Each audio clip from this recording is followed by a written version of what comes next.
In episode 7, we witness Suyuk still being with the girl who had been bitten by a zombie. He confesses his deep affection for her.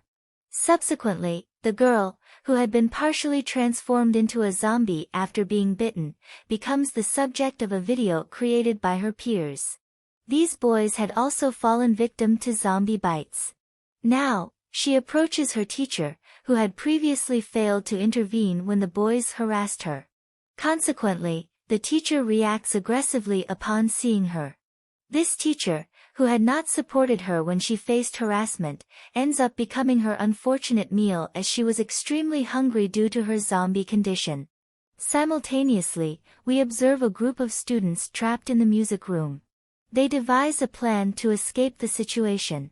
Their primary objective is to reach the terrace, where they can call for assistance. To achieve this, they decide to divide the room into 2 sections. Their intention is to lure the zombies into one part of the room by playing music, thereby creating an opportunity to exit through the other door. Remarkably, their plan succeeds, and they manage to escape through the alternate door, avoiding the impending danger of the zombies. As for the students who were still trapped in the medical room, they decide it's time to make their escape. However, one of the students is severely injured, so they improvise a makeshift bed for him. When they attempt to leave, an unfortunate accident occurs. The bed collapses, creating a loud noise that attracts the attention of nearby zombies. In a swift move, they retreat back into the school to evade the pursuing zombies. Meanwhile, police officers are helping children on a bike to safety. However, they spot a boy stranded on the terrace with a broken leg. This boy is also a blogger and calls out for help. When one of the police officers goes to rescue him, the other officer, who was accompanying him, betrays him and escapes with the bike. On the terrace, a group of students has gathered, desperately trying to open the locked terrace door, their hopes of escape hanging in the balance. In episode 8, the situation on the terrace takes a dramatic turn. There's another student present on the terrace who doesn't assist the others and refuses to open the door. However, a military helicopter arrives on the scene and rescues this student. When questioned, he reveals that he is the sole survivor among those left alive, with the rest having perished. The military personnel evacuate him from the area.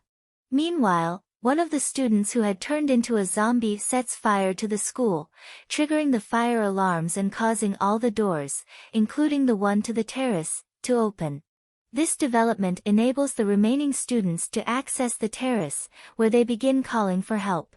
The zombie student attempts to open the door, but their hand breaks in the process. The survivors on the terrace resort to writing an SOS message, hoping to attract assistance. The police officer who had not betrayed the blogger takes a proactive approach. Instead of leaving him behind, he arranges for a bus and gathers other children to join them. Together, the officer, the blogger, and the other children board the bus, and the helpful officer takes them to safety. On the terrace, one of the students attempts to start a fire. In a surprising turn of events, another student hands over their lighter to the one trying to ignite the fire.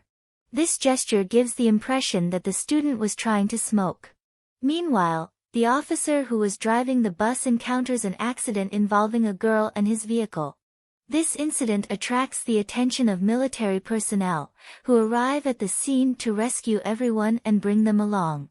On another front, the girl in the pink sweater, who had secluded herself, now contemplates bringing food to the students who remain stranded on the terrace, showing a compassionate and caring side amidst the chaos. And her reminisces about the time when her teacher sacrificed her life to save her. However, as she ventures out, she encounters the same half-zombie gang boy who is still ravenous. He grabs the girl and devours her. Meanwhile, Sun opens up to Anjo, expressing his feelings of affection for him. However, Anjo doesn't share the same sentiment and abruptly leaves. Sun insists that it's okay if Anjo doesn't reciprocate his feelings, but Anjo urges him to depart from their current location. As the situation intensifies, the same gang boy who had become a zombie resurfaces and initiates a confrontation. However, the class president, who is also partially transformed into a zombie, manages to grab him and throws him off the terrace. Despite the fall, the gang boy doesn't meet his demise just yet, adding to the suspense of the situation. Make sure you subscribe and turn on notification to watch more videos like this and show us support for our effort. Take care.